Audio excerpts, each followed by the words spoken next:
Romains chapitre 9, versets 27 et 28. Ésaïe s'écrie aussi au sujet d'Israël. Quand le nombre des enfants d'Israël égalerait le sable de la mer, un petit reste seul sera sauvé. Car le Seigneur consommera et abrégera l'affaire avec justice. Le Seigneur fera une grande diminution sur la terre. Bonjour à tous frères et sœurs. Bonjour et bon sabbat. Je prie que cette étude vous trouve bien portant et disposé à explorer davantage la parole du Seigneur, mais pas n'importe quelle parole, mais la parole qui a trait à notre moment présent, ce que la Bible appelle la vérité présente. C'est un terme qui a été trop utilisé et bien trop abusé. Mais par la grâce de Dieu, j'aimerais que l'on puisse le remettre sur son juste socle et comprendre ce que cela veut dire. De recevoir la nourriture au temps convenable. La parole de Dieu qui est adaptée au moment présent, au moment dans lequel nous vivons aujourd'hui. Pas une interprétation qui jette dans le futur quelque chose qui s'est déjà accompli dans le passé, ou qui met dans le présent quelque chose qui ne s'est pas encore accompli. C'est important que nous ayons cet équilibre dans notre esprit. D'autant plus en tant qu'adventistes du 7e jour, qui sommes censés être le peuple du livre, mais qui aujourd'hui est devenu le peuple des commandements des hommes.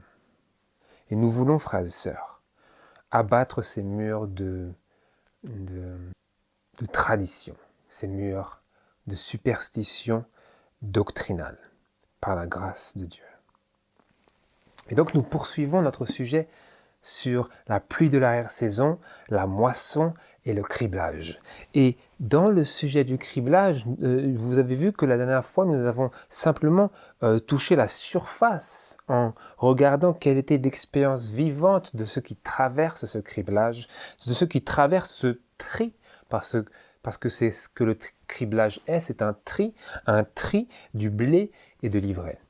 Et nous avons vu notamment, j'espère que vous en souvenez, si vous ne vous en souvenez pas, je vous réfère à notre méditation précédente sur les expériences vivantes du criblage, où nous avons vu que le criblage n'est pas ce que nous avons souvent pensé qu'il était. C'est ce que aussi nous avons vu sur les révélations vitales sur la moisson, à savoir que les déclarations de l'esprit de prophétie nous laissent entendre et comprendre clairement que ce n'est pas que nous ne devrions pas nous attendre à ce que l'ivraie sorte et que le blé reste et que nous nous retrouvions avec une organisation composée uniquement de blé, comme c'est d'ailleurs la superstition et l'idée qui a été pendant de nombreuses années véhiculée et répétée, réitérée à travers les cercles adventistes. Nous ne pouvons pas nous attendre à cela, en effet. Au contraire, nous sommes appelés et nous ne pouvons que nous attendre à ce que le blé soit sorti. Alors bien entendu, l'illustration que Dieu donne Jésus dans Matthieu chapitre 13 laisse entendre que l'ivraie est triée, et en effet elle l'est simplement, comme nous avons vu autre part, je crois que c'était dans Amos. Eh bien, il y a un moment où l'illustration n'est plus suffisante pour décrire l'ampleur de la réalité physique et littérale. Et c'est ce que nous avions vu dans un verset où il est dit que il en viendra un moment à cette fin des temps où celui qui récolte devancera celui qui est en train de semer, et vice-versa. Celui qui est en train de vendanger, celui qui était en train de planter. De telle sorte que l'illustration est en manque pour pouvoir décrire le fait que les choses se superposent à la fin des temps pendant cette période de la moisson.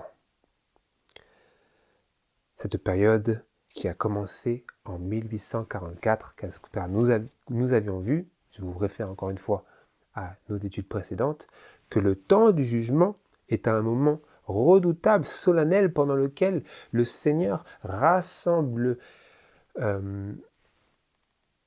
son peuple du milieu de l'ivraie. C'est ce que nous avions lu. Donc il rassemble son peuple du milieu de l'ivraie, il rassemble le blé. Nous avions aussi lu que si l'Église, les membres de l'Église croient en savoir tant, sont si suffisants qu'ils ne veulent pas recevoir les instructions de Jésus, eh bien Dieu lui-même prendra les ministres fidèles, les ôtera, de même qu'il le fera le blé, les membres fidèles, et il ne restera alors plus qu'une organisation remplie d'ivraie. C'est ce à quoi nous pouvons nous attendre à travers cette déclaration inspirée de l'esprit de prophétie, qui est le témoignage de Jésus. Et donc, frères et sœurs, le processus de l'expérience vivante du peuple de Dieu à travers le temps du criblage, nous pouvons le voir, exprimé notamment dans Jean chapitre 16. Jean chapitre 16, versets 20 à 22.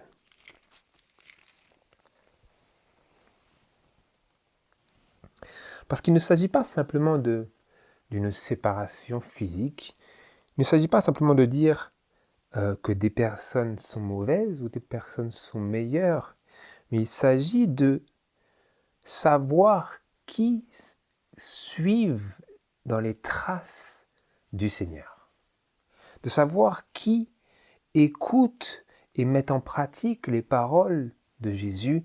Il s'agit de savoir qui souffre avec Christ.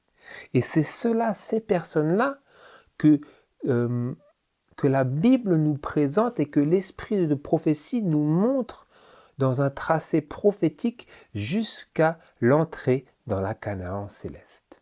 Et c'est ces personnes-là au sujet desquelles il nous est donné tant de détails et de descriptions et de représentations à la fois prophétiques et expérimentales, on pourrait dire. C'est ces personnes-là sur lesquelles le Seigneur se concentre, mais en parallèle, il faut aussi qu'il nous donne des détails sur le caractère et les dispositions des personnes qui ne sont pas celles qui craignent le Seigneur, qui ne sont pas celles qui mettent en pratique les paroles de Jésus, qui ne sont pas celles qui souffrent avec Christ. Parce que, comme on le lit aussi autre part, c'est seulement si nous souffrons avec Christ que nous pourrons être glorifiés de même avec lui. Seulement si nous souffrons que nous pouvons prendre notre place et faire en sorte de faire partie du blé que le Seigneur prépare et rassemble pour ses greniers célestes. Nous le lisons maintenant dans Jean chapitre 16, versets 20 à 22.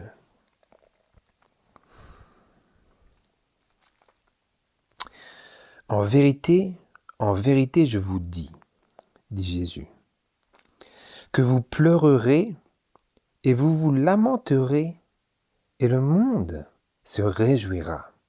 Vous serez dans la tristesse, mais votre tristesse sera changée en joie. Quand une femme accouche, elle a des douleurs parce que son terme est venu. Mais dès qu'elle est accouchée d'un enfant, elle ne se souvient plus de son travail à cause de sa joie, de ce qu'un homme est né dans le monde.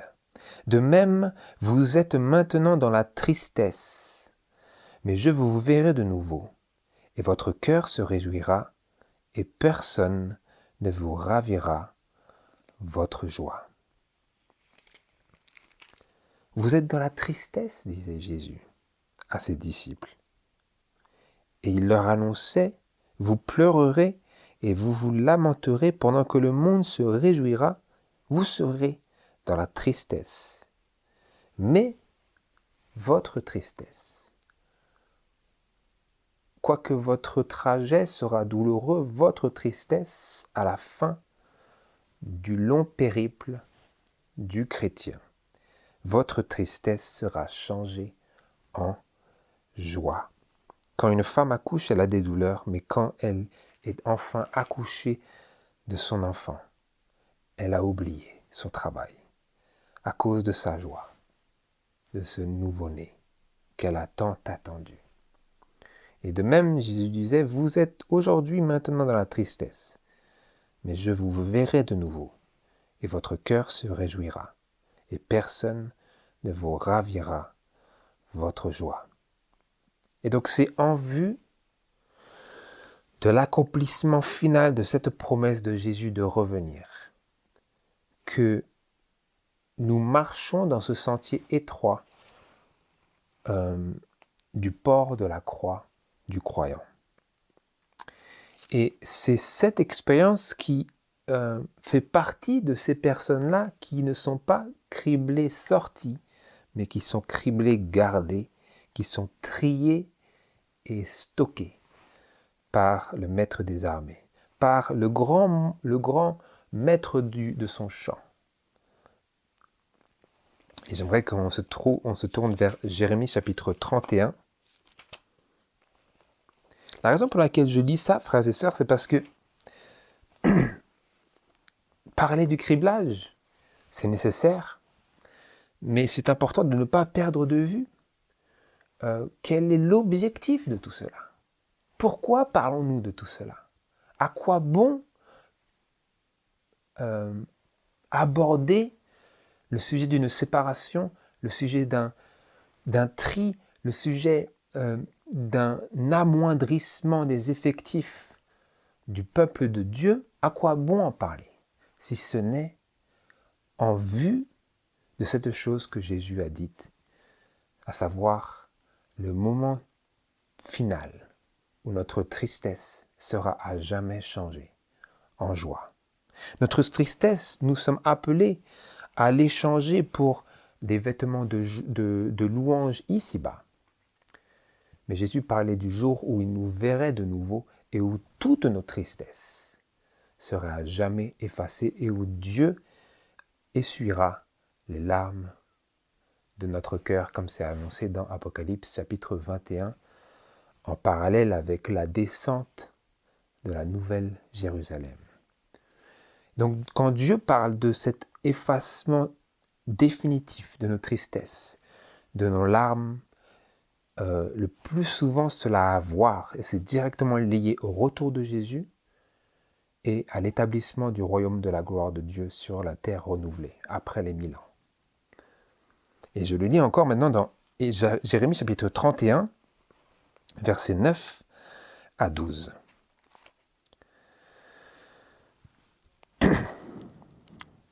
Ils viendront avec pleurs et supplications.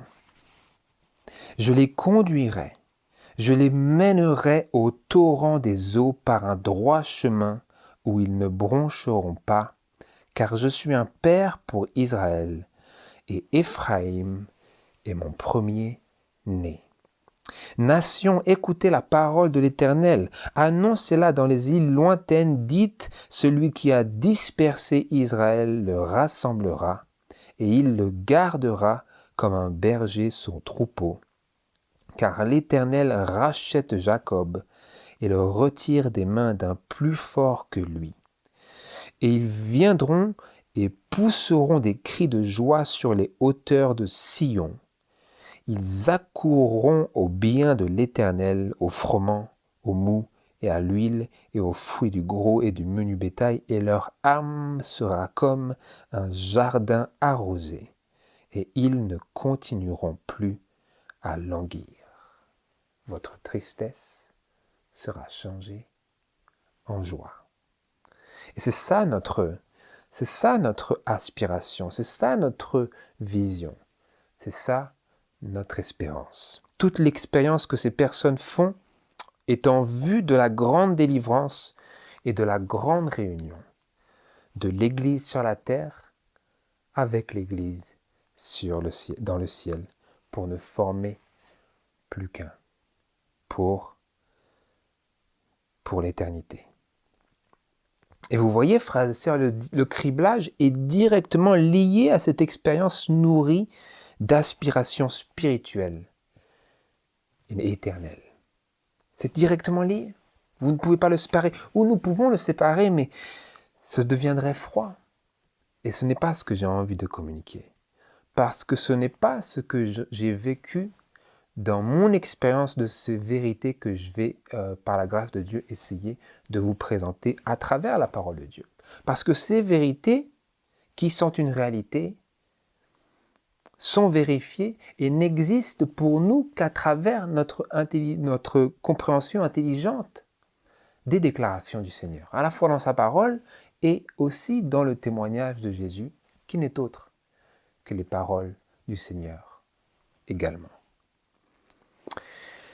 Et donc, nous vérifions cela, que c'est bien une expérience vivante dont il est question dans le criblage en relisant cette déclaration de premiers écrits à la page 269 et au paragraphe 1 et suivant, dans la page suivante, où l'esprit de prophétie nous dit, la servante du Seigneur voyait en vision. J'ai vu quelques croyants qui, avec une grande foi et des cris angoissés, plaidaient avec Dieu. Leur visage était pâle, révélant leur profonde anxiété et leur lutte intérieure. Ils manifestaient une grande ferveur et une grande fermeté. De grosses gouttes de sueur perlaient à leur front. De temps en temps, sentant l'approbation de Dieu, ils étaient rayonnants. Mais bientôt, ils retombaient dans le même état de ferveur, d'anxiété et de gravité. Vous les voyez, ils ont en vue, à l'horizon, leur perspective. C'est la terre nouvelle. Ce sont les cieux nouveaux, c'est le royaume de Dieu, c'est l'éternité avec Dieu et l'agneau et les saints anges et les rachetés. C'est leur vision, mais à travers cette aspiration, au travers de leur marche chrétienne qui est nourrie de cette aspiration vivante, de cette espérance invincible, ils sont plongés dans une lutte aux prises avec le diable et ses mauvais anges, aux prises avec leur nature charnelle et leur passé noir et obscur, aux prises avec leur désir d'offrir à Dieu un sacrifice parfait et irréprochable, sans tache, un agneau saint, un agneau pur, un agneau sans défaut à Dieu, comme le don de leur cœur reconnaissant. Mais ils sont aux prises avec leurs défauts, leurs imperfections et les luttes intérieures et leur profonde anxiété. Et c'est ce qui produit cette friction dans leur vie. La friction de ces quelques croyants qui, avec une grande foi et des cris angoissés, plaidaient avec Dieu et que nous avons vu à travers cette vision. Je continue. Page 270. Les croyants continuant à supplier le Seigneur, parfois, un rayon de lumière provenant de Jésus venait jusqu'à eux pour les encourager. Leur visage en était illuminé.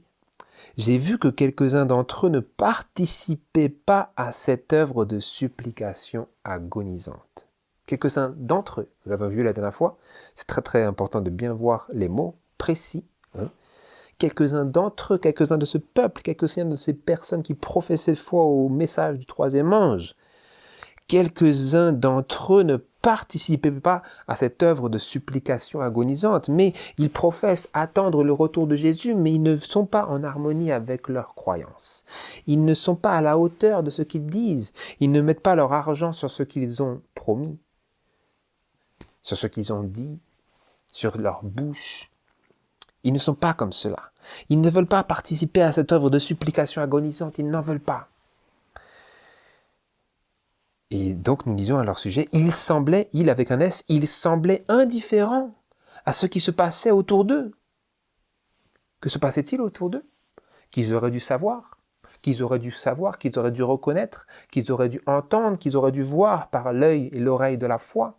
Ils auraient dû savoir que les anges étaient en train de combattre pour leurs âmes, les bons et les mauvais, que le diable était en train de jouer au jeu de la vie pour les conduire à la perdition. Ils auraient dû savoir cela, mais ils ne voulaient pas participer à cette œuvre de supplication agonisante. Qu'est-ce qui était en train de leur arriver? Quelle était leur part de l'expérience vivante du criblage? Ils montraient en grandissant, en croissant, qu'ils n'étaient pas du blé. Parce que c'est ce qui arrive, vous savez. Quand l'ivraie grandit, au début, vous n'êtes pas sûr, mais plus elle grandit, plus vous dites « ça, c'est pas du blé ». Pourquoi? Parce que le fruit est mince, le fruit est tout minuscule. Le fruit passe à travers le crible. Et ces personnes-là étaient en train de montrer qu'ils passeraient à travers le crible de la fournaise de l'épreuve. Que Dieu fera passer chacun à travers. Chaque personne sera passée au crible de l'affliction et de l'épreuve, mais seuls ceux qui ont grossi suffisamment pour rester dans le crible montreront qu'ils sont dignes des greniers célestes. Pourquoi? Parce qu'ils ont le fruit. Ils sont un fruit. Ils sont du blé. Ils sont ce que Dieu a semé, à savoir la conséquence inévitable de la semence de la parole de Dieu qui grandit et qui produit du fruit jusqu'à 20, 40, 60 ou 100. Mais ces autres personnes que nous avons vues et dont nous étions en train de parler semblaient indifférents à ce qui se passait autour d'eux. Comment est-ce qu'ils manifestaient cela? Ils ne résistaient pas aux ténèbres qui les entouraient et celles-ci les emprisonnaient comme une épaisse nuée. Alors les anges de Dieu les abandonnaient à leur sort et allaient secourir ceux qui priaient. C'est ce que nous avons vu la dernière fois. C'est le criblage. Dans l'expérience vivante du criblage, Dieu est en train d'augmenter la pression, il est en train d'augmenter les secousses, il est en train de secouer d'autant plus fort, et d'autant plus ardemment, d'une manière d'autant plus décisive que ceux qui n'ont pas grandi comme du blé, ceux qui n'ont pas manifesté les fruits de la vie d'une personne convertie, vont passer à travers le crible. Qu'est-ce que cela veut dire? Ils vont sortir du peuple de Dieu. Comment? Est-ce que cela veut dire qu'ils vont quitter une organisation? Non, parce que nous avons vu la dernière fois que le temps du jugement est une période solennelle durant laquelle le Seigneur rassemble son blé ou son peuple du milieu de l'ivraie. Rappelez-vous cela, frères et sœurs. Les illustrations sont compatibles de telle sorte que Dieu est en train de placer des détails supplémentaires là où l'illustration simple de cette activité d'antan n'aurait pas été suffisante. Le temps du jugement est une période solennelle durant laquelle Dieu est en train de rassembler son peuple du milieu de l'ivraie. Il le rassemble, il le sort de l'ivraie. Donc le crible, normalement, le blé reste, mais l'esprit de prophétie nous dit que Dieu, dans l'expérience physique et littérale, rassemble son blé de l'ivraie. Très important, frères et sœurs, rappelez-vous de cela. Je continue. J'ai vu les anges de Dieu se hâter auprès de ceux qui luttaient de toute leur force pour résister aux mauvais anges et qui s'encourageaient eux-mêmes en implorant le Seigneur avec persévérance. Mais les anges du ciel ne s'occupaient pas de ceux qui ne faisaient aucun effort pour s'aider eux-mêmes et je les perdis de vue. Elle continue, je demandais ce que signifiait le criblage que j'avais vu. On me répondit qu'il était causé par le conseil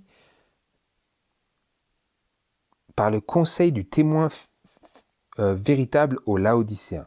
Ce conseil aura son effet sur le cœur de celui qui le reçoit. Il l'amènera à exalter la vérité. Quelques-uns ne l'accepteront pas, ils le combattront, et c'est ce qui produira un criblage parmi le peuple de Dieu. Ici, j'ai oublié de prendre la traduction littérale qui est « On me répondit qu'il était causé par le témoignage franc du conseil du témoin fidèle et véritable aux Laodicéens. » C'est ce qui est écrit littéralement. Ce criblage serait causé par le témoignage franc du conseil du témoin véritable aux Laodicéens. C'est comme cela que nous apprenons que le criblage serait causé ou provoqué.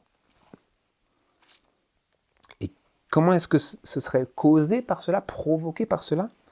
En ceci, où il est écrit, quelques-uns ne l'accepteront pas. Ils le combattront, et c'est ce qui produira le criblage parmi le peuple de Dieu.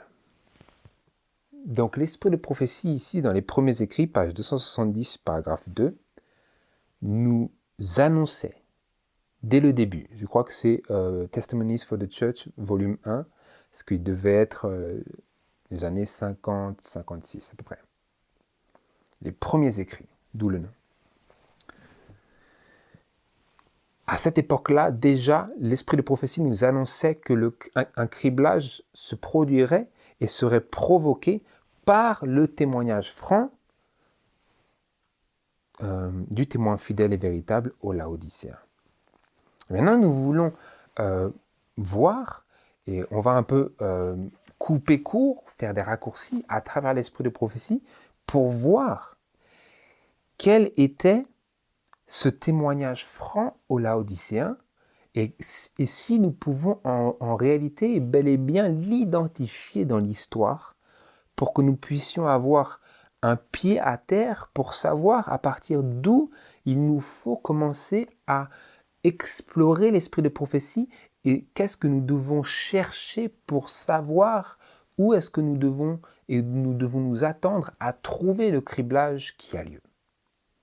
C'est comme cela qu'il faut chercher l'accomplissement de la prophétie, de la même manière que si vous voulez savoir quels sont les accomplissements littéraux des prophéties que l'on trouve dans Apocalypse chapitre 6, de cette lune qui se transforme en sang et du soleil qui est caché et des étoiles qui tombent du ciel.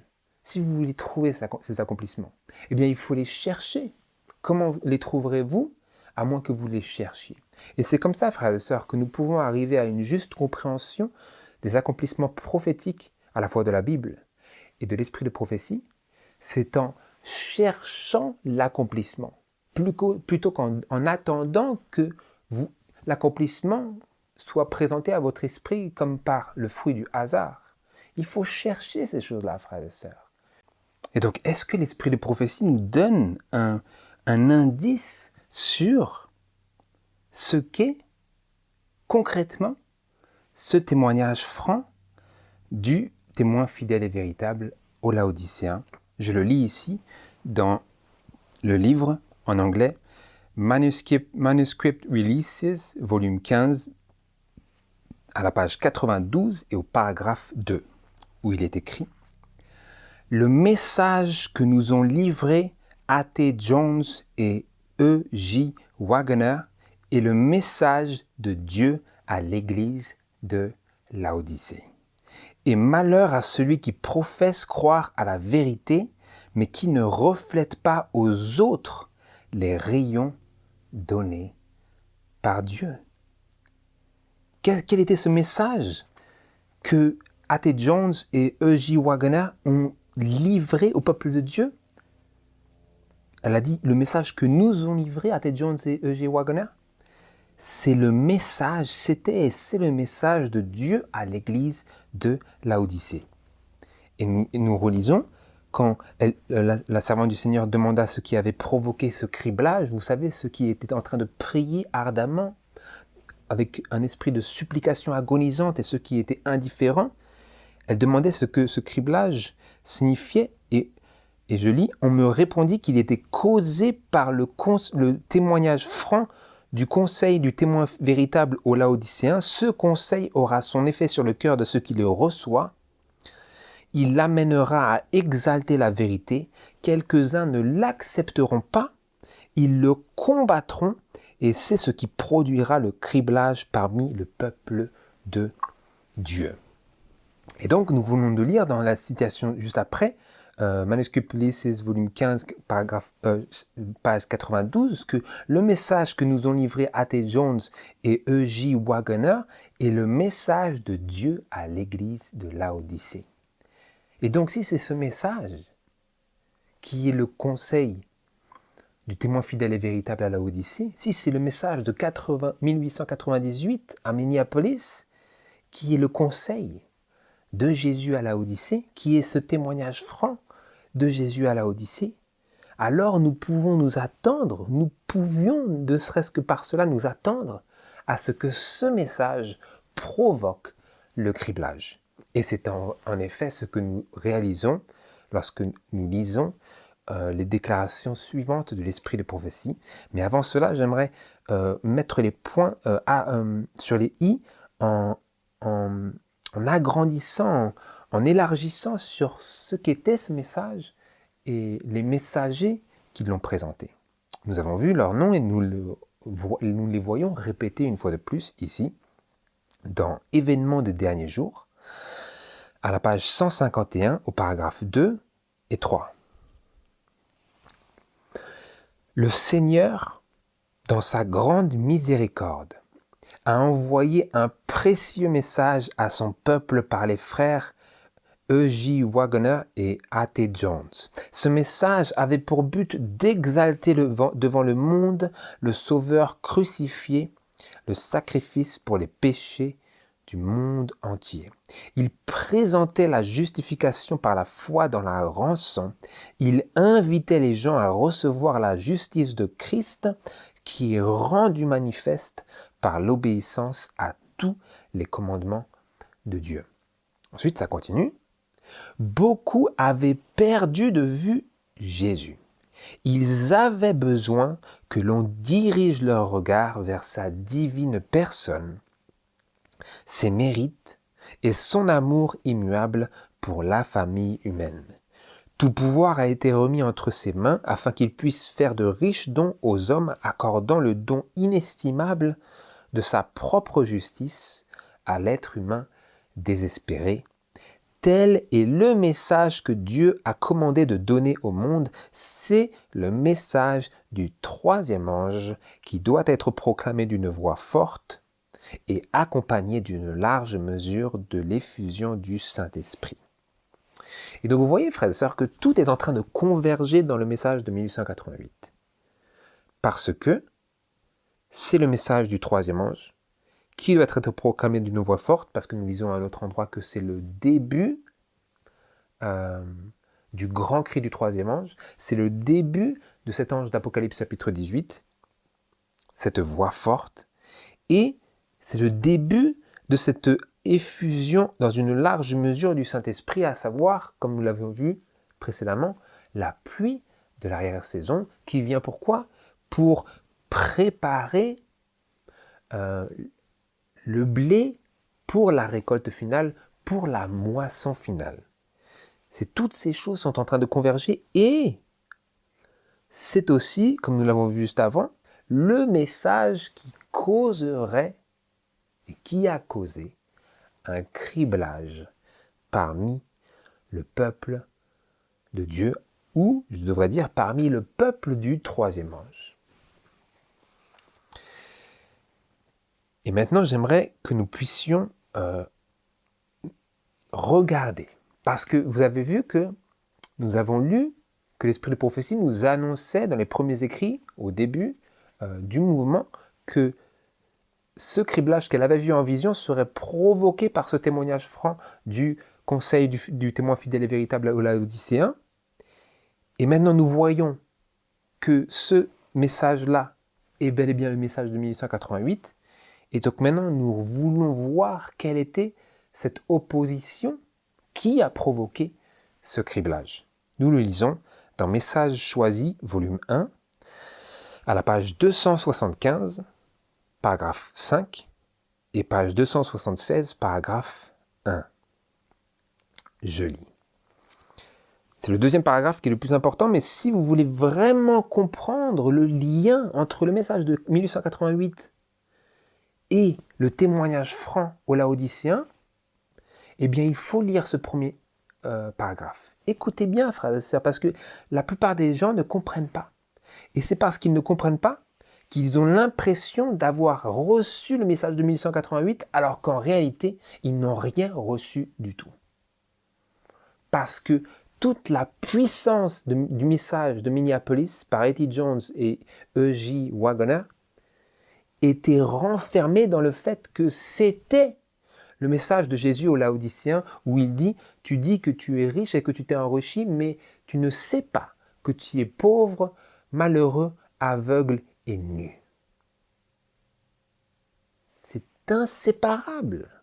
Et lorsque nous disons que nous avons compris 1888, que nous avons compris la justice de Christ, mais que nous n'avons pas compris que Dieu, dans 1888, a amené tout le caractère odieux de la loi de Dieu en lien avec notre nature pécheresse, si nous n'avons pas saisi cela, alors nous n'avons pas compris.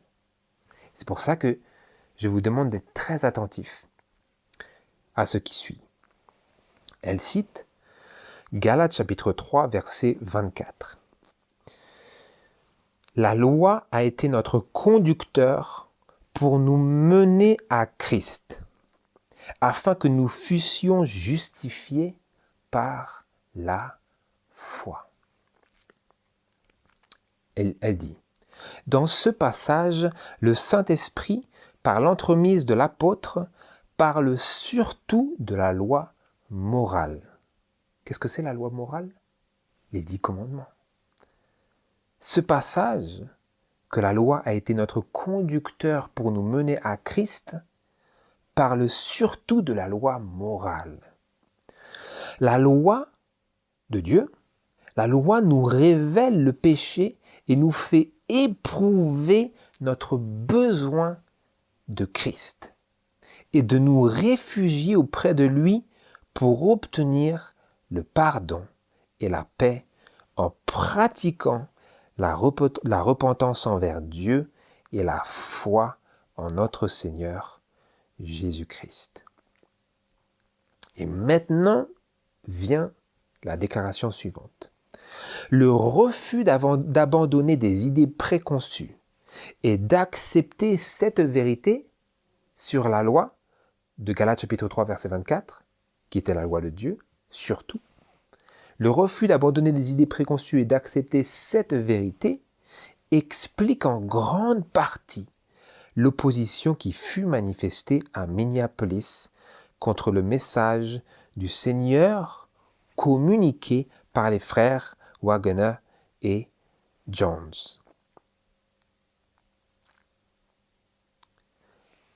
Leur refus d'abandonner leurs idées et d'accepter cette vérité, qu'est-ce que nous lisons?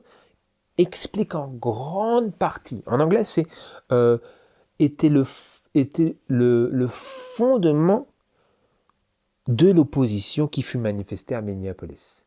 C'était le fondement, ce refus d'accepter cette vérité que la loi de Dieu est en réalité, comme c'est marqué dans Romains chapitre 7, ravive le péché. Et que plus nous avons une compréhension et une connaissance grande de la loi de Dieu, plus le péché prend de l'ampleur et de la puissance en notre vie.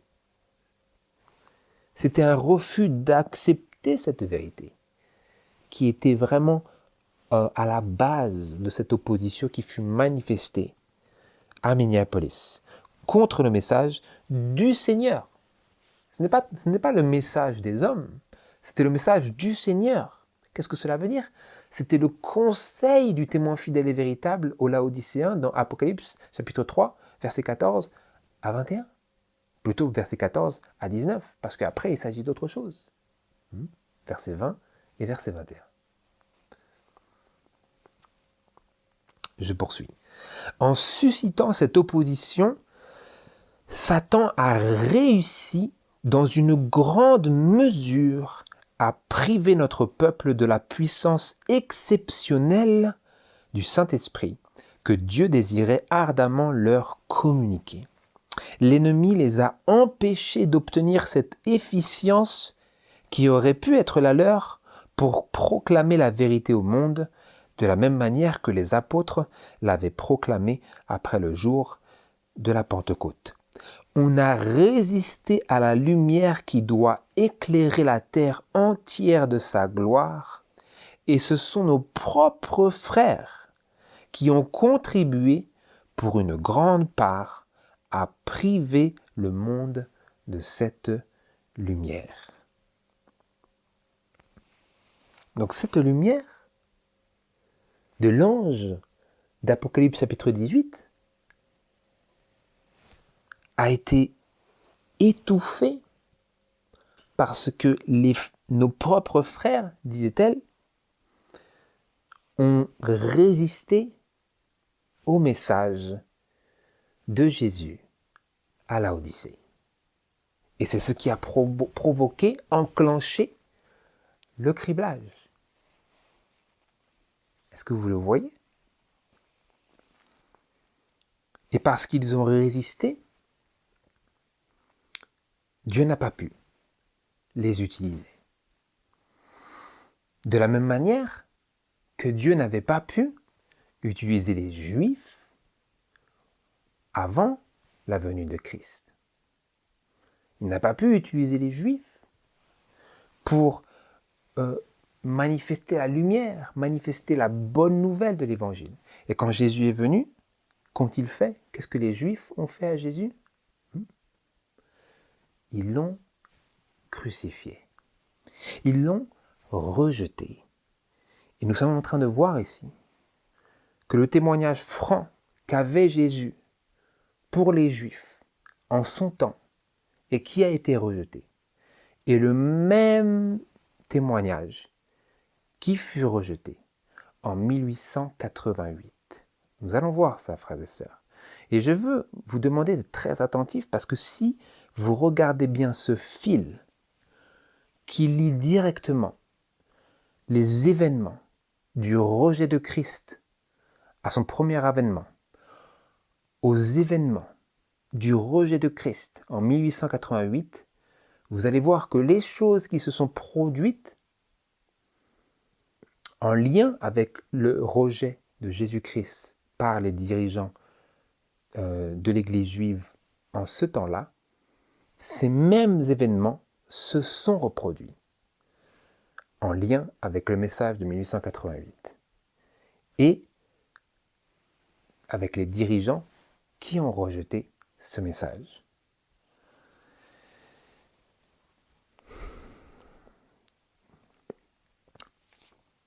Et donc j'aimerais bien lire cette déclaration suivante maintenant qui se trouve dans Testimonies to Ministers and Gospel Workers à la page 79 et au paragraphe 3. Encore une fois, vous aurez ces citations dans la description.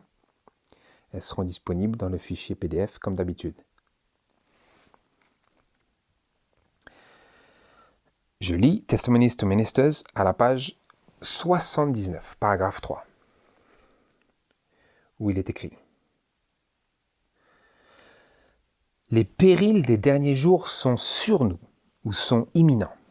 Satan prend le contrôle de tout esprit qui ne se place pas résolument sous le contrôle de l'Esprit de Dieu.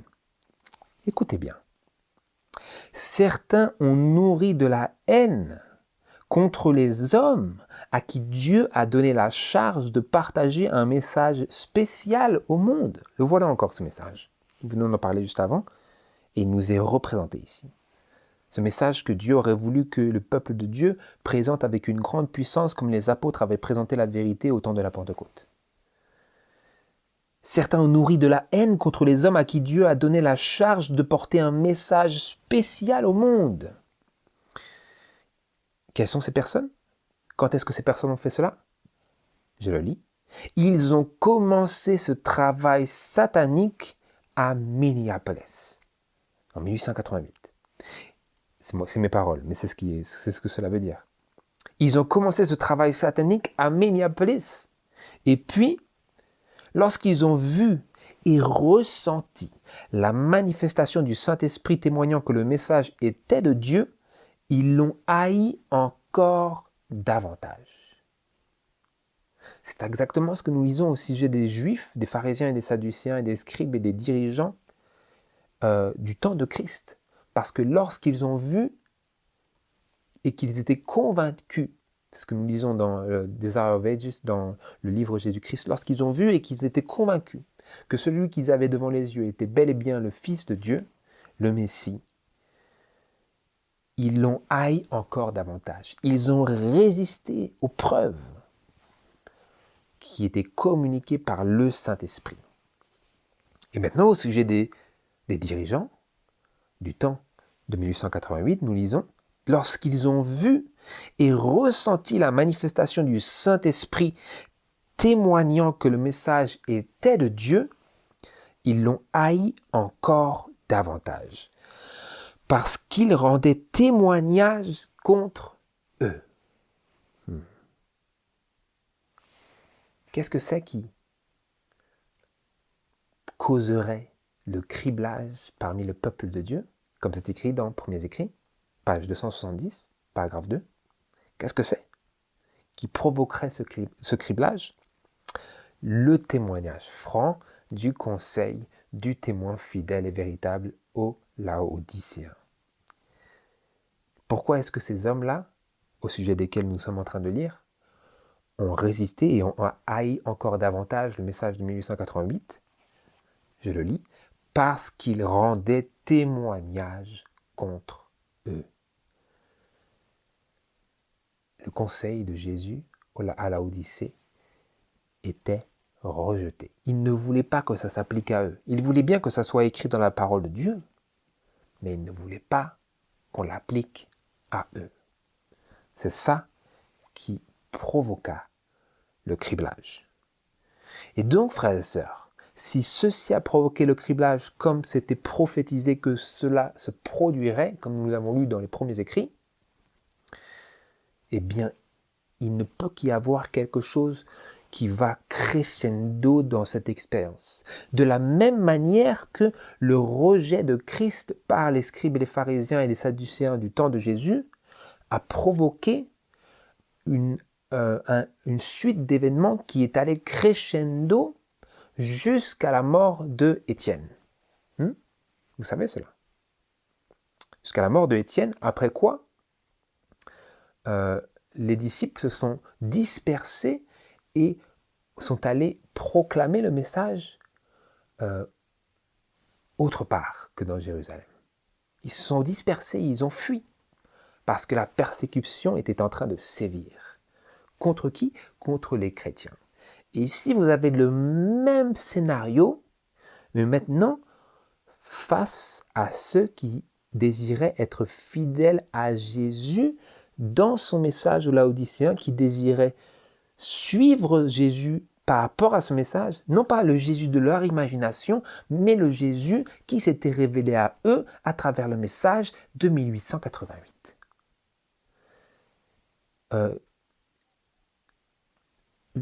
Par rapport auquel et avec lequel la révélation de la loi comme notre conducteur qui était là pour nous mener à Christ était dans laquelle cette notion, cette compréhension de la loi était inséparable.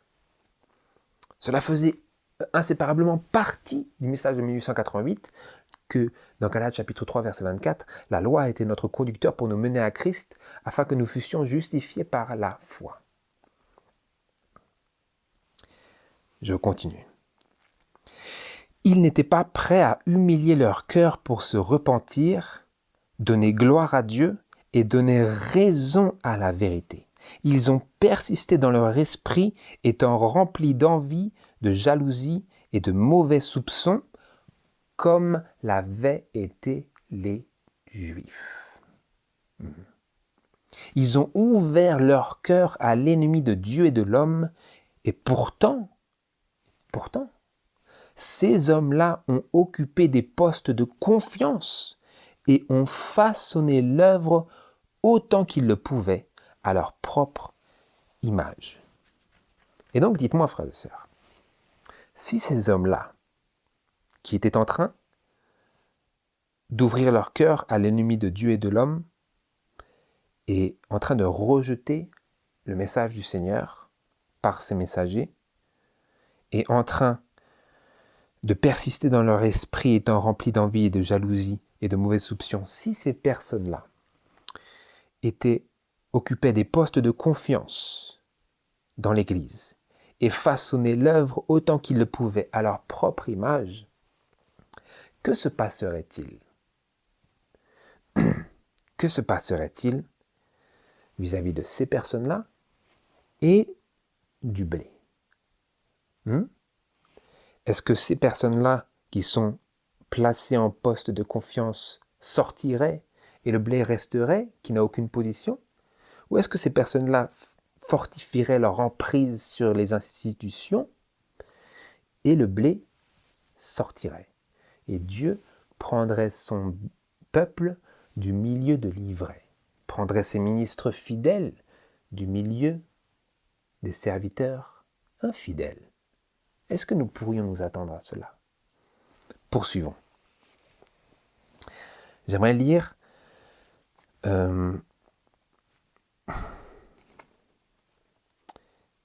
justement, en lien avec ce que j'étais en train de dire. Vous venez de voir ici ces personnes, ce genre de caractère. Qu'est-ce que nous sommes en train de voir? Qu'est-ce qui est en train de se manifester dans ces descriptions-là que nous venons de lire? Matthieu chapitre 24, versets 44 à 51, je lis. C'est pourquoi, vous aussi, tenez-vous prêts, car le Fils de l'homme viendra à l'heure que vous ne pensez pas. Quel est donc le serviteur fidèle et prudent que son maître a établi sur ses domestiques pour leur donner la nourriture au temps marqué? Heureux ce serviteur que son maître trouvera faisant ainsi quand il arrivera. Je vous dis en vérité qu'il l'établira sur tous ses biens. Mais si c'est un méchant serviteur qui dit en son cœur « Mon maître tarde à venir » et qu'il se mette à battre ses compagnons de service et à manger et à boire avec des ivrognes, le maître de ce serviteur-là viendra au jour qu'il n'attend pas et à l'heure qu'il ne sait pas, et il le séparera et il lui donnera sa part avec les hypocrites. Là seront les pleurs et les grincements de dents. Quel est le contraste ici? Quel est ce double volet auquel nous pouvons nous attendre dans le contexte de l'expérience des 10 vierges et du cortège nuptial? Le serviteur fidèle qui donne à ses domestiques la nourriture au temps marqué ou au temps convenable, et d'autre part, le méchant serviteur, le serviteur infidèle, qui dit en son cœur « Mon maître tarde à venir » et qui se met à battre ses compagnons de service et à manger et à boire avec des ivrognes. Il y a beaucoup de choses qu'on pourrait dire sur cela, mais juste, ne serait-ce que pour brièvement aborder ces choses en lien avec ce que nous venons de lire au sujet de ces hommes qui ouvraient alors leur cœur à l'ennemi de Dieu et de l'homme en rejetant le message de Dieu dans 1888, nous pouvons voir que c'était bel et bien un accomplissement de cette déclaration sur le méchant serviteur. Dans le contexte du retour de Jésus, parce que vous lisez au verset 44 que Jésus disait « C'est pourquoi vous aussi tenez-vous prêts, car le Fils de l'homme viendra à l'heure que vous ne pensez pas. » Et ensuite, Jésus dit « Quel est donc le serviteur fidèle et prudent que son maître a établi sur ses domestiques, etc. » pour leur donner la nourriture au temps marqué. En ce moment-là, quel est ce serviteur fidèle? Jésus demande.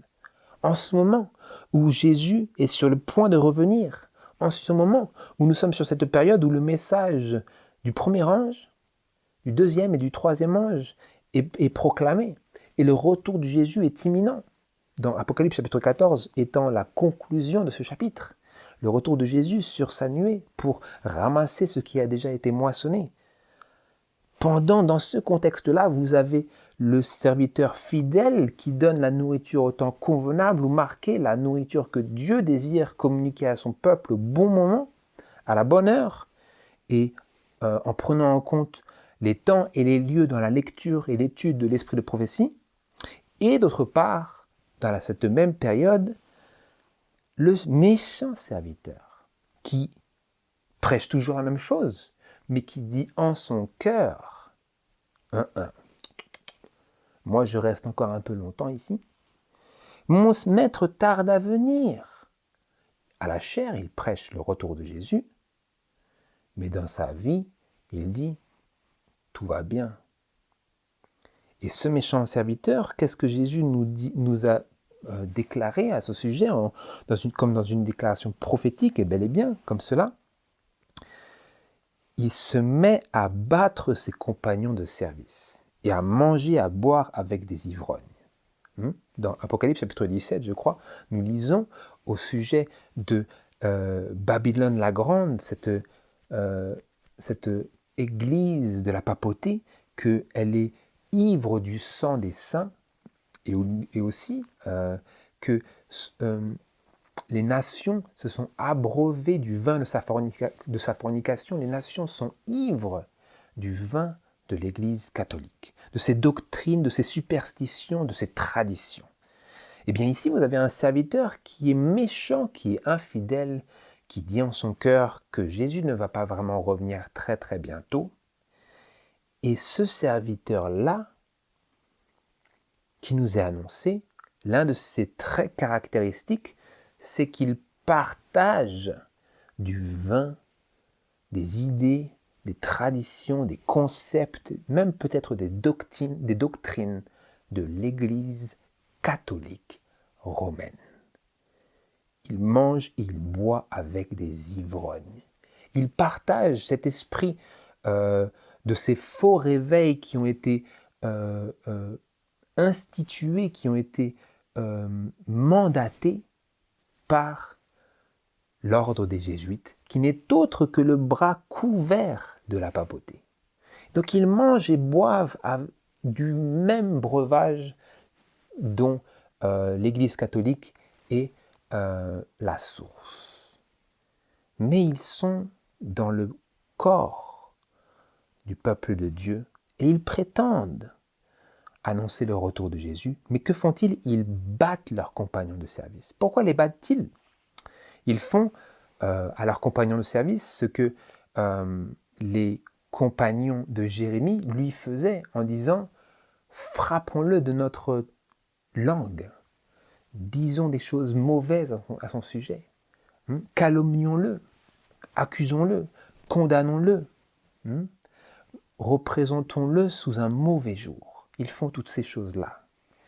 Et c'est précisément ce que nous lisons au sujet de ces personnes qui résistaient, qui occupaient des postes de confiance et qui façonnaient l'œuvre autant qu'ils le pouvaient à leur propre image à cette époque-là.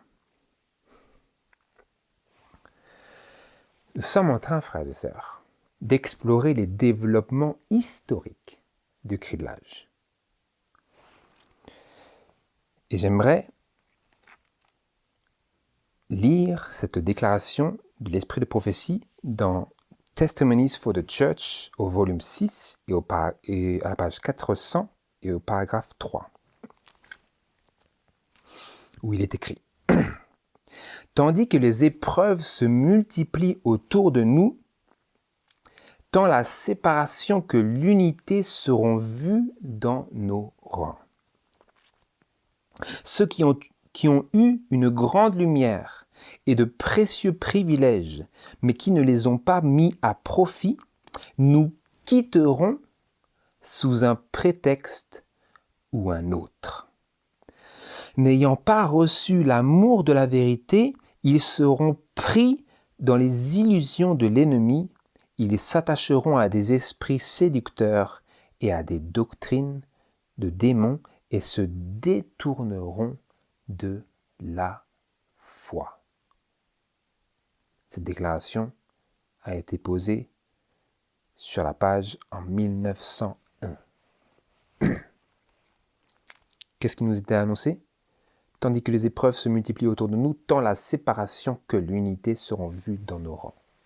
La séparation du blé avec le blé, parce que les anges sont en train d'opérer ce rassemblement, comme nous l'avons vu déclaré de nombreuses fois dans l'esprit de prophétie. Et ça c'était l'unité, pardon. Et la séparation du blé d'avec l'ivraie, de l'ivraie d'avec le blé. L'ivraie est rassemblée avec l'ivraie, le blé est rassemblé avec le blé. Et ensuite, que se passe-t-il? Dieu sort les gerbes et il les met autre part. Et l'ivraie, il la met autre part. Et l'ivraie, peut-être qu'elle restera organisée. Nous verrons cela dans nos prochaines études. Et nous lisons au sujet de ceux qui ont eu une grande lumière et de précieux privilèges, mais qui ne les ont pas mis à profit, qu'ils nous quitteront sous un prétexte ou un autre.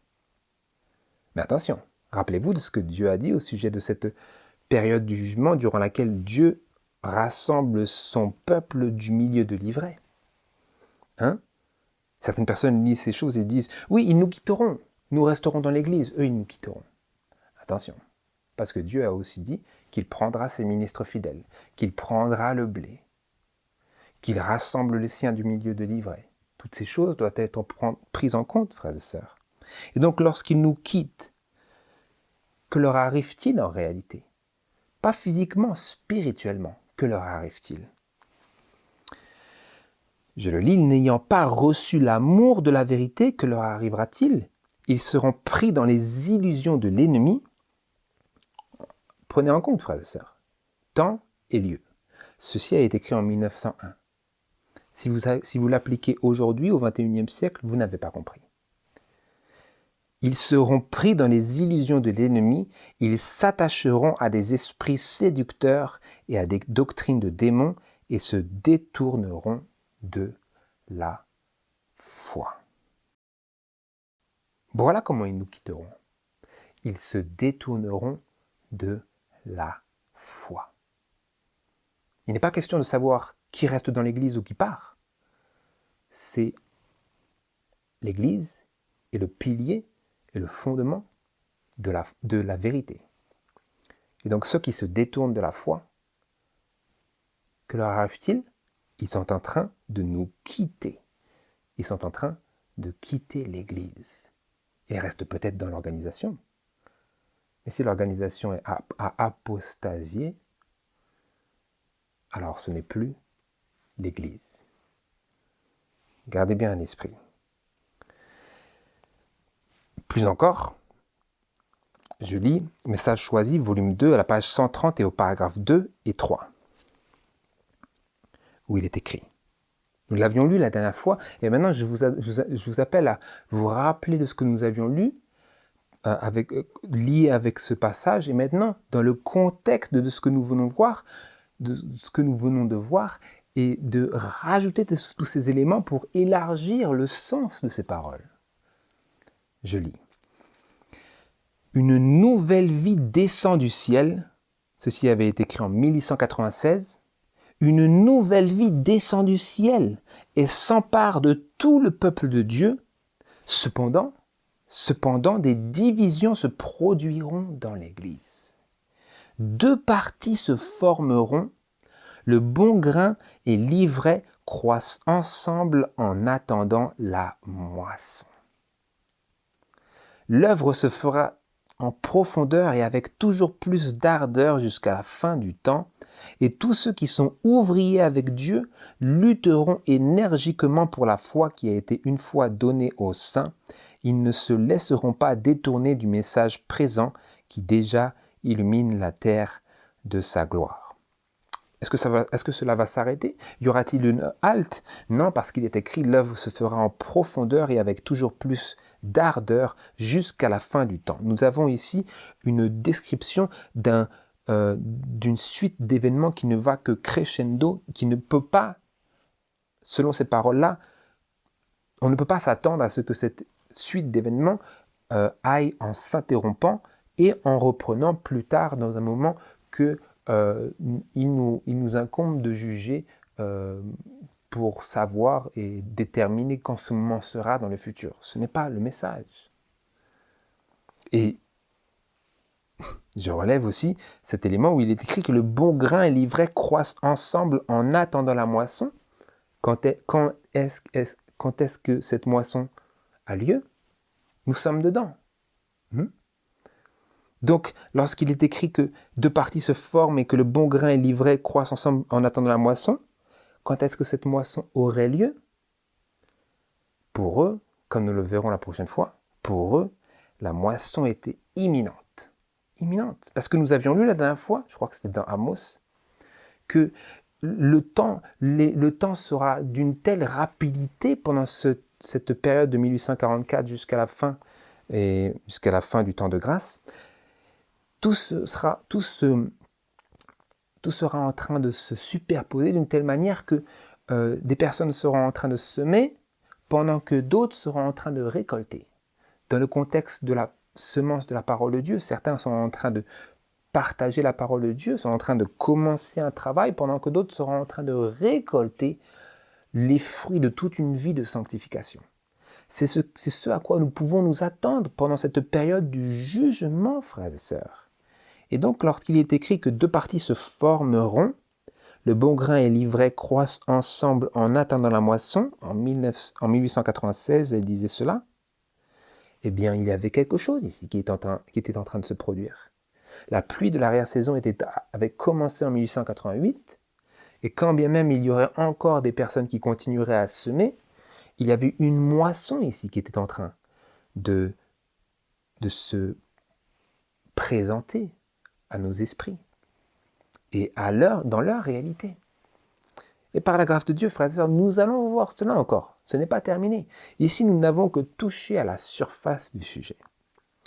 Nous avons abordé certaines déclarations qui mettent clairement en ligne de mire cette formation des deux parties, les révélations et les développements historiques de ce criblage, historique, en harmonie avec le message de 1888.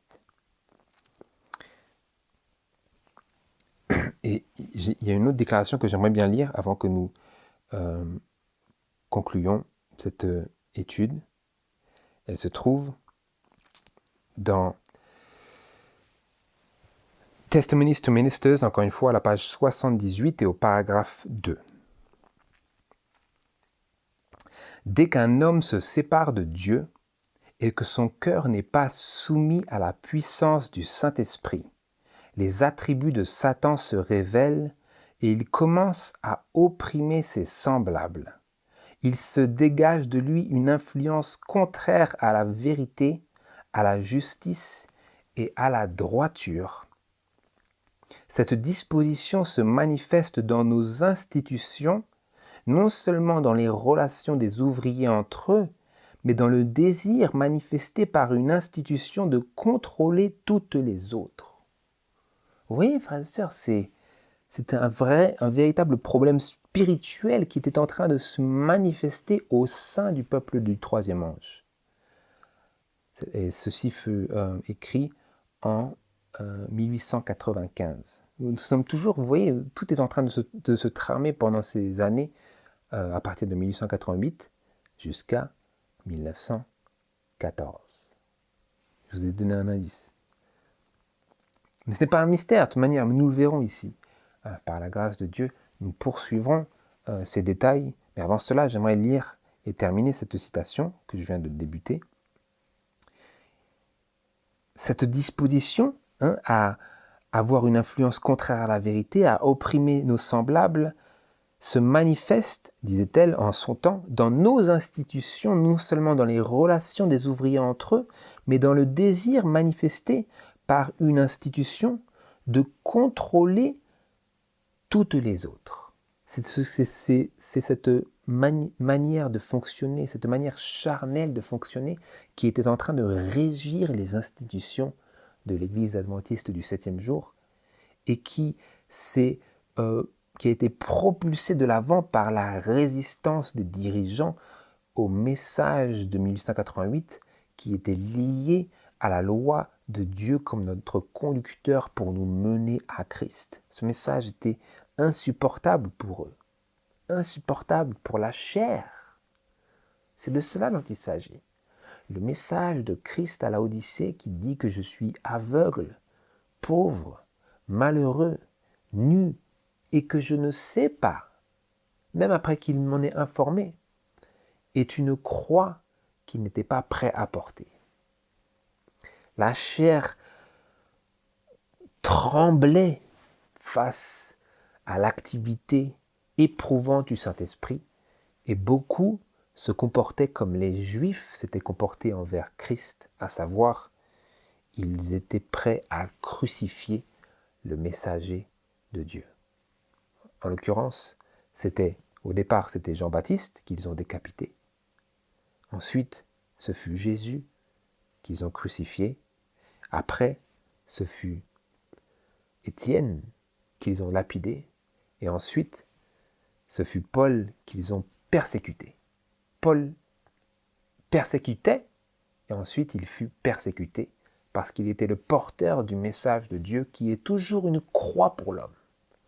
Et c'est ce que nous voyons, frères et sœurs, dans ces développements historiques du criblage, qui n'est autre que la conséquence du témoignage franc aux Laodicéens, par le témoin fidèle et véritable. Je continue. Des hommes à qui sont confiées de lourdes responsabilités, mais qui n'ont aucun lien vivant avec Dieu, ont outragé et outragent encore son Saint-Esprit. Ils se livrent au même esprit qui fut manifesté par Corée, Dathan et Abiram et par les Juifs à l'époque de Christ. Voir Matthieu chapitre 12, versets 22 à 29 et versets 31 à 37. Des avertissements de Dieu, des avertissements sont venus de Dieu à maintes reprises pour ces hommes, mais ils les ont rejetés et se sont aventurés dans la même voie.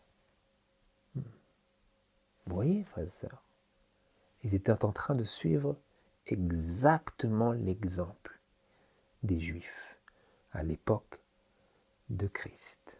Exactement à la lettre. Je continue. Lisez les paroles de Christ dans Matthieu chapitre 23, verset 23. Elle cite. « Malheur à vous, scribes et pharisiens, hypocrites, car vous payez la dîme de la menthe, de la nette et du cumin, et vous négligez les choses les plus importantes de la loi, la justice, la miséricorde et la fidélité. Il fallait faire ces choses-ci et ne pas omettre celles-là. » Maintenant, elle ajoute, « Ces dénonciations sont données en guise d'avertissement à tous ceux qui, au dehors, paraissent justes aux hommes, mais au dedans sont remplis d'hypocrisie et d'injustice. » Ils disent, « Nous sommes délivrés pour faire toutes ces choses-là. » Ils disent aussi, « Si nous eussions été au temps de nos pères, nous n'aurions pas été leurs complices pour répandre le sang des prophètes. Ainsi, dit Jésus, vous êtes témoins contre vous-même que vous êtes les enfants de ceux qui ont tué les prophètes. Quelles leçons redoutables et décisives sont ici données? Jésus a dit, c'est pourquoi, voici je vous envoie des prophètes, des sages et des scribes. Vous ferez mourir et vous crucifierez les uns, vous fouetterez dans vos synagogues et vous persécuterez de ville en ville les autres. Maintenant elle dit, Cette prophétie a été littéralement accomplie par les Juifs dans la manière dont ils ont traité Christ et les messagers que Dieu leur a envoyés. Des hommes suivront-ils en ces derniers jours l'exemple que Christ et l'exemple de ceux que Christ a condamnés? Elle disait cela dans le contexte du rejet du message de 1888 par ces hommes à qui avaient été confiées de lourdes responsabilités dans l'œuvre. Il disait, des hommes suivront-ils en ces derniers jours, l'exemple de ceux que Christ a condamnés. Était en train de se dire, l'Esprit était en train de demander, est-ce qu'ils vont faire cette chose encore une fois? Cela continue. Ils n'ont pas encore réalisé entièrement ces terribles prédictions, mais si Dieu épargne leur vie et qu'ils nourrissent le même esprit qui a caractérisé leur ligne de conduite aussi bien avant qu'après la réunion de Minneapolis, ils combleront entièrement les actes de ceux que Christ a condamnés lorsqu'il était sur la terre.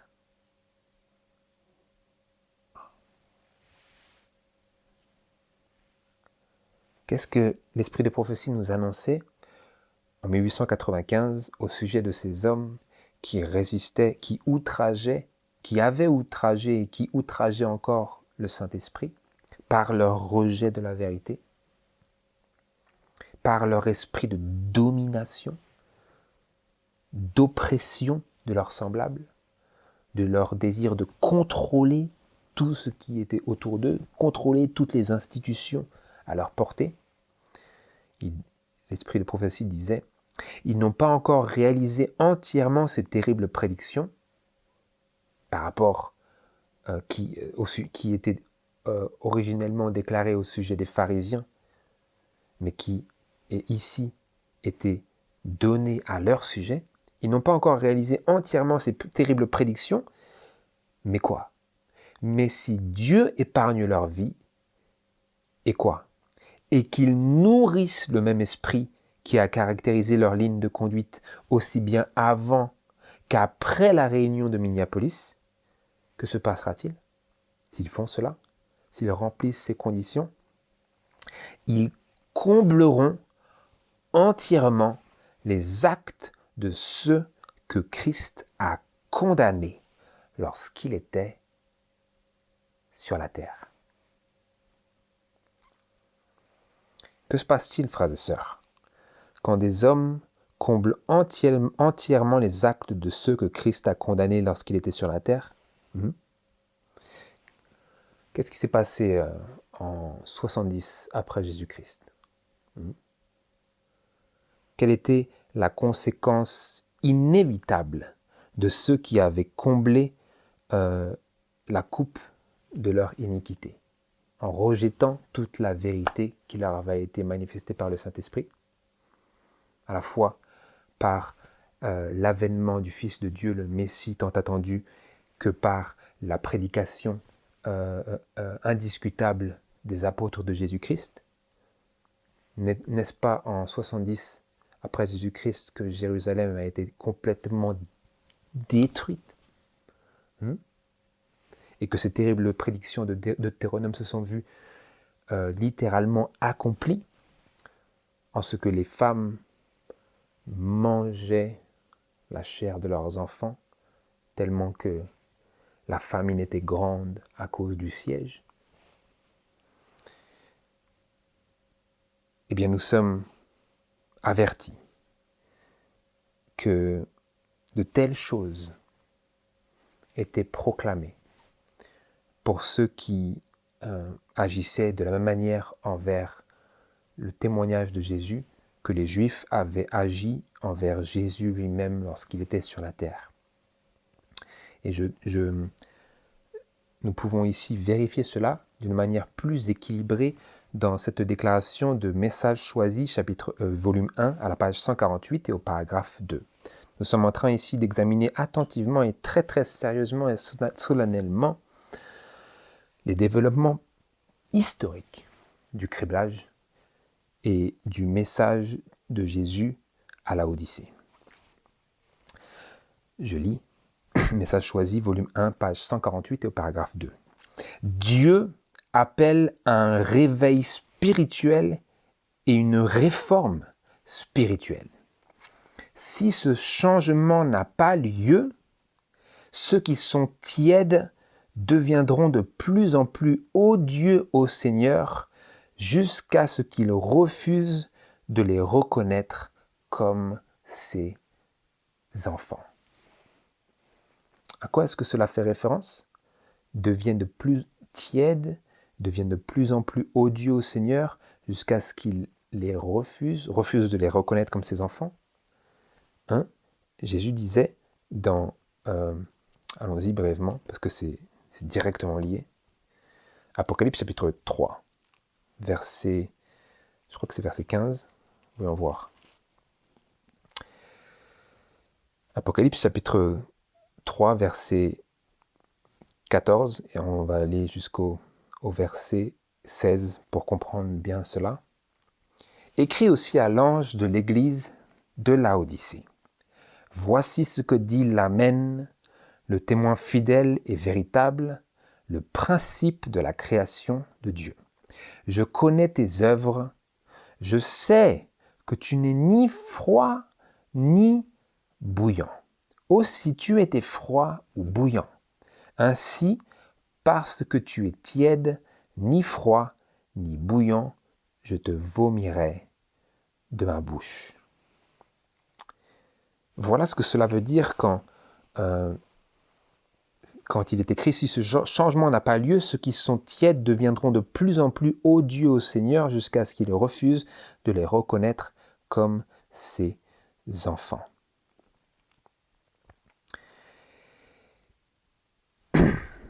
Et j'aimerais conclure notre méditation dans Instruction pour un service chrétien effectif à la page 51 et au paragraphe 2, où il est écrit ceci.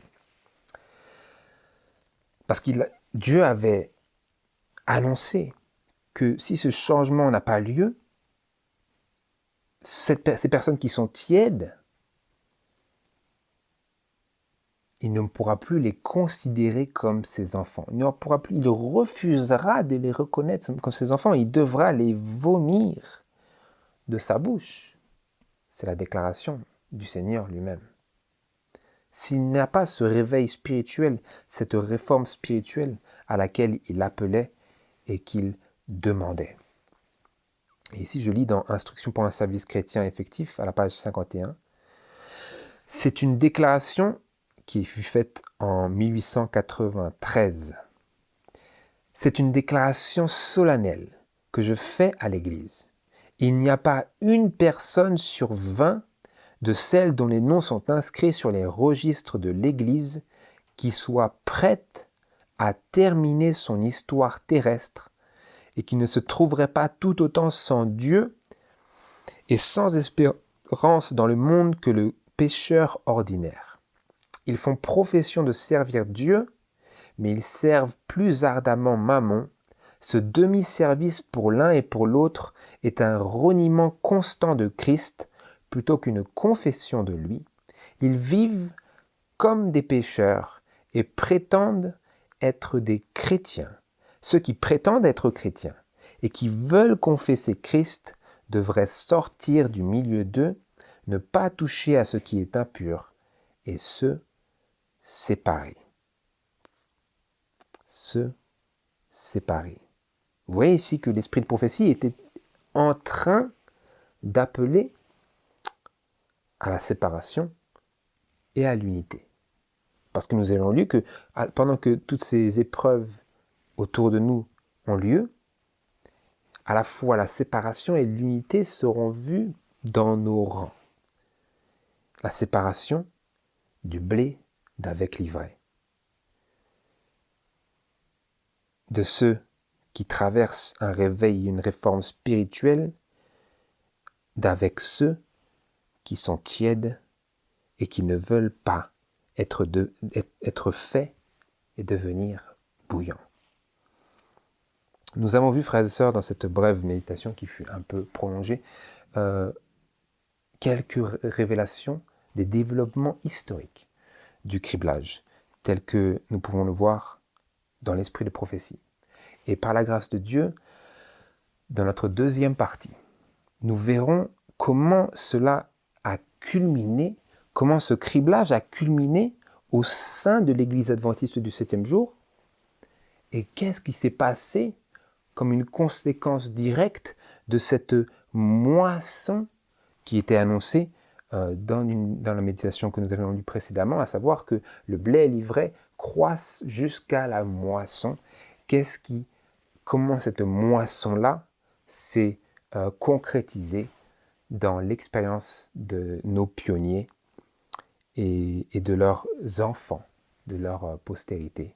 C'est ce que nous essaierons d'examiner la prochaine fois que nous nous rassemblons autour de la parole.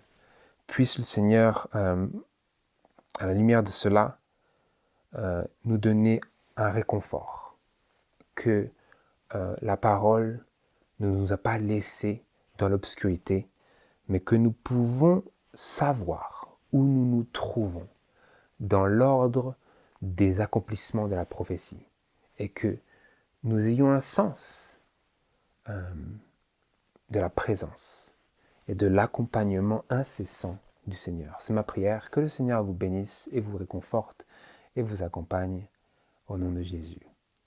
Amen.